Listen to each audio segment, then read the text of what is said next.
Hi everyone, I'm Brent Graham. You're watching Good for the Game TV, and this is a preview of stage 13 of the Vuelta a Espana. Well, what a race it's been so far. We had a new leader today, Jesus Herrada, on the Cofidis team. He was effectively allowed to get into a break, which built a big advantage, and he's managed to grab the lead. But he's no real contender for the title. I can tell you there's 100-1 about his chances. I'm going to start sharing my screen now. We can have a look at the profile of stage 13, but I'll also like to take you through stage 14 and 15 quickly, just so you can see what these riders have got ahead of them over the next few days.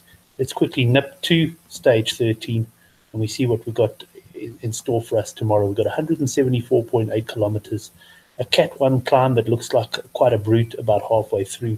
And then look at the end, just look how steep this climb is. We've got another category 1 climb to end, and let's hope the profiles work on here. But I'd like to have a look at the mountain passes quickly, just to show you what we're in for tomorrow. Unfortunately, it doesn't seem to be working. Let's just have a look. Hold on a second. There we've got the one, and it's the next one though that really fascinates me. This is the final climb.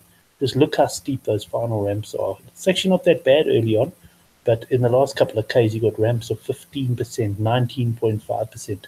I mean, it's jolly hard just to walk up that, never mind get up on a bike. So it's going to be very interesting to see how the guys handle that.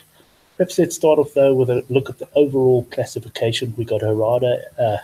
He is now the leader. He actually has quite a healthy lead, 3 minutes 22 over Yates from Mitchelton Scott. Mitchelton Scott have made it clear they're really not interested in defending the jersey, much to Movistar's disgust. And Movistar have had to work a little bit harder than they would have expected. You've got Alejandro Valverde, who also leads the points classification. He's in third place ahead of his teammate and race favourite Nairo Quintana. They're sitting also just over 3 minutes back. And I can tell you that if you take Herrada out of the equation, I think we've got something like 10 or 11 riders within about a minute of each other, which is quite something.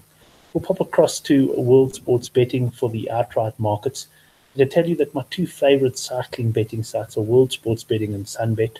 Sunbet in particular have been out early with their markets, generally first out in the South African game. So nice if you want to get a bet on the night before, but WSB generally right behind them, and also a quality site when it comes to cycling betting. Nairo Quintana from Movistar, he's 15-10. You've got the Astana rider Lopez 7-2, Simon Yates at 7-2. Rigoberto Uran, my colleague Chris Sturdy, well, he was all over Uran at the start at 18-1. That bet's starting to look very solid now. Wilco Kelderman from Sunweb showed some signs of weakness early, but is actually riding very well. He's 12-1. Jan Izigia, he's impressed me from the Bahrain Mercedes team. He's 14-1. Valverde himself 14-1, but I can't see him lasting the pace over the 3 weeks, especially with his eye on the World Championship. You can get 28-1 and better, and certainly the likes of Kruijswijk and a little bit below him, Bennett, the two Lotto Jumbo riders, are going to be interesting to watch over the coming days. That ends the outright betting, so let's go on to the stage betting for tomorrow's stage, and then we'll go have another look at the profile there. Okay, I've gone on to the outright betting there, so let's just find the stage betting here at Sunbet. I'm on the Sunbet website now. I've clicked on stages, and with a bit of luck, I will find it down here.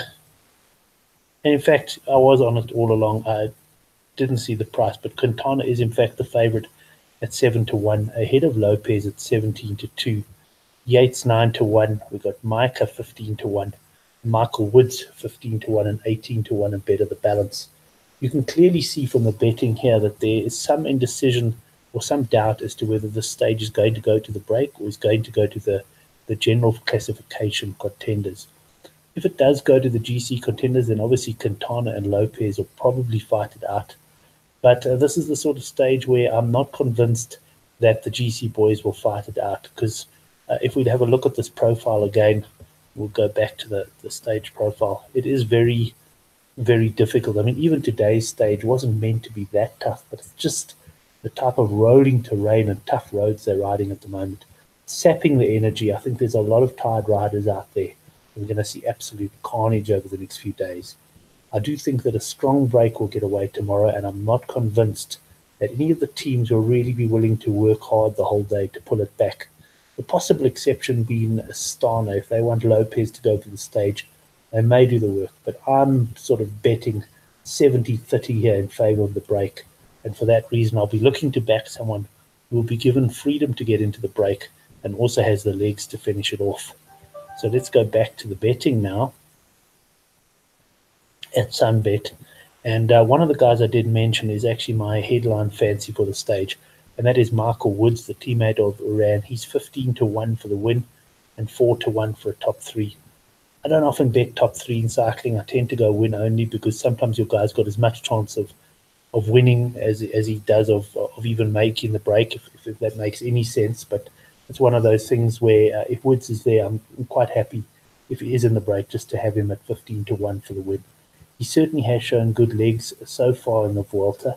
And what I really like for Woods is that this final ramp up, which I'll skim to now, it really suits him. He's not necessarily one for the longer climbs, but he certainly can handle the steep ramps, and you don't get much steeper than that ramp that we've seen there. I mean, 19.5% is quite something. So I reckon Woods is going to get into the break tomorrow, and I give him a good chance of winning it.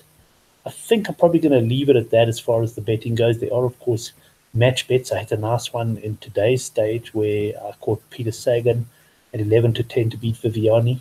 I mean, can you believe Viviani was such a strong favourite for the stage? Clearly, bookmakers and many punters misreading the profile quite a bit.